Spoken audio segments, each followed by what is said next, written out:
Bonjour à tous, on se retrouve pour notre deuxième atelier de la semaine. Alors pour cet atelier-là, je souhaite reprendre un petit peu l'album que je vous ai envoyé hier, qui s'appelle La chenille qui fait des trous. C'est un album que nous avions déjà écouté à l'école et notamment lorsque Annick la conteuse était venue nous raconter l'histoire grâce à son raconte-tapis.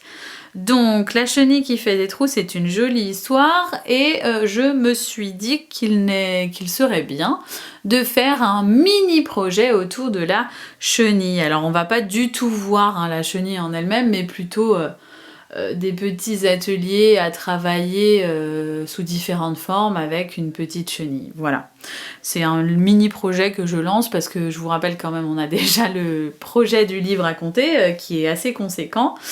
Et nous avons déjà pas mal travaillé de choses en commun comme Flaubert ou autre. Donc voilà, ça c'est juste un petit projet que je cale avant de passer à un autre projet qui je vous le présenterai je pense à mon avis la semaine prochaine. Qui évoquera la topologie. Donc je vous en dirai plus la semaine prochaine. On y va donc pour cet atelier. Il est très simple. Normalement, c'est une notion que nous avons déjà vue, déjà abordée, déjà manipulée, déjà travaillée en classe. Et c'est pour permettre à votre enfant de bien dissocier les tailles. Alors attention, en début d'année, nous avions fait tout un travail sur petit, grand. Et juste avant le confinement, enfin quelques semaines avant, j'avais abordé la notion de petit, moyen, grand. Aujourd'hui, je souhaite revoir cette notion. Je vous avais déjà envoyé des ateliers avant les vacances, il me semble, sur cette notion-là. Mais voilà, aujourd'hui, j'en ai trouvé une sur le thème de la chenille, donc c'est pas plus mal. La consigne, elle est très simple. Vous allez demander, une fois découpées, évidemment, là, je vous ai déjà préparé les étiquettes, elles viennent avec le document. Vous devez les découper au préalable. Si vous sentez votre enfant capable de le faire, faites-le découper. Il y a toujours le tracé, donc c'est possible. Simplement là, le tracé est très fin. Donc moi, je serais plus pour que ce soit là un adulte qui le fasse. Mais voilà, si vous sentez votre enfant capable, pourquoi pas. Une fois que c'est découpé, on les place bien dans le désordre. Et vous demandez à votre enfant de placer les étiquettes de la plus petite à la plus grande. D'accord? Il doit faire un travail de tri. Quelle est la plus petite étiquette qu'il voit ici? Il doit la pointer et la mettre. D'accord? Si jamais votre enfant est parti pour le faire tout seul sans vos explications et qu'il le fait bien, laissez-le faire. En revanche, si vous voyez qu'il a un peu plus de difficultés, à ce moment-là, n'hésitez pas à reprendre avec lui ce que je viens de faire et à continuer. Très bien, donc dans les images qu'il reste ici, quelle est la plus petite? Et tu la places. Parmi ces deux-là, quelle est la plus petite? Et on place. Et enfin, la plus grande de toutes, c'est celle-ci. Là, tu as bien classé de la plus petite chenille à la plus grande. D'accord? Évidemment, je pense que beaucoup d'enfants auront fait une fois la consigne donnée, classe la chenille du plus petit au plus grand ou de la plus petite à la plus grande. Ils vont le faire par eux-mêmes, je pense, parce que les objets, la chenille que l'on voit là, on voit quand même très distinctement sa taille, donc ça devrait pas être très dur. Après, ce qu'il faut savoir, c'est qu'il y a quand même 4 images, on travaille toujours sur 3, parce qu'on abordait petit, moyen, grand. Là, il y en a 4, donc voilà, ça peut être un petit peu plus compliqué, mais je pense que ce sera vite corrigé.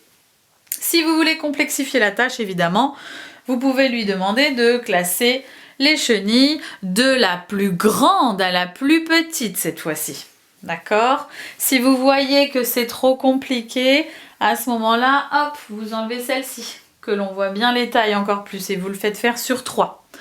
Donc là, la trame, elle est faite ainsi, donc je vous l'envoie telle quelle, mais si vous voulez à la maison enlever du coup la consigne qui est ici et la date, bien évidemment, vous le pouvez, et comme ça, vous pouvez plastifier le document et du coup, peut faire dans tous les sens, avec ou sans toutes les images. On peut donc travailler de la plus petite à la plus grande, de la plus grande à la plus petite, et on peut enlever une image sur les 4 pour favoriser le travail aux enfants qui rencontreront des difficultés.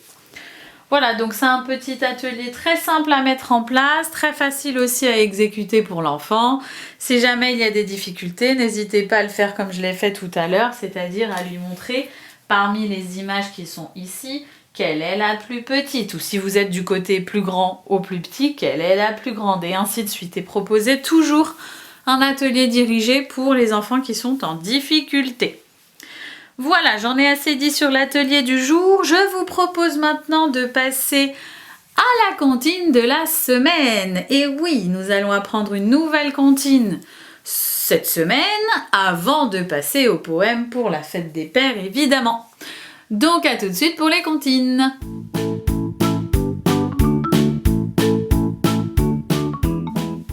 Donc pour cette comptine de la semaine, le titre est Le petit jardinier. Je vous la partage à l'écran et je vais vous faire les petits gestes.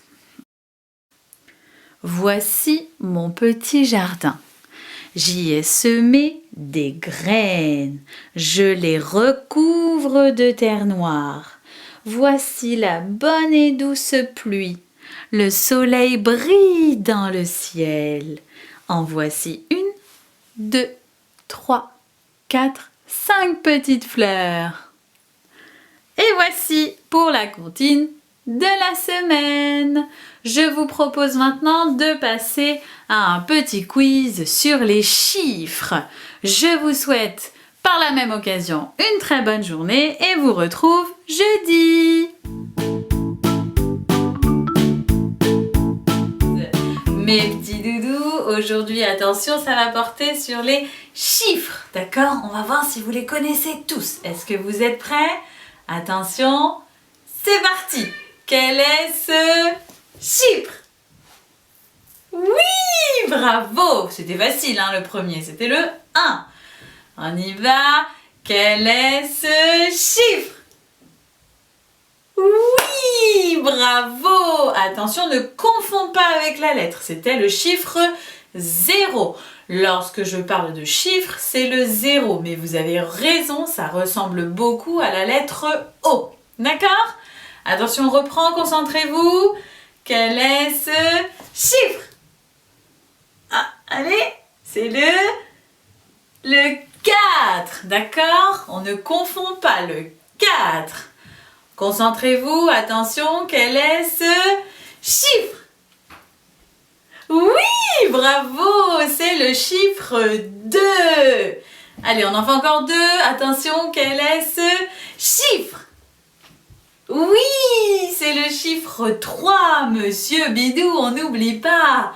Et attention, le dernier, il est dur, hein, mais je sais qu'il y en a beaucoup qui le connaissent. Attention, quel est ce chiffre? Allez, c'est le chiffre 5, d'accord, les 5 doigts de la main. D'accord mes doudous? Eh bien...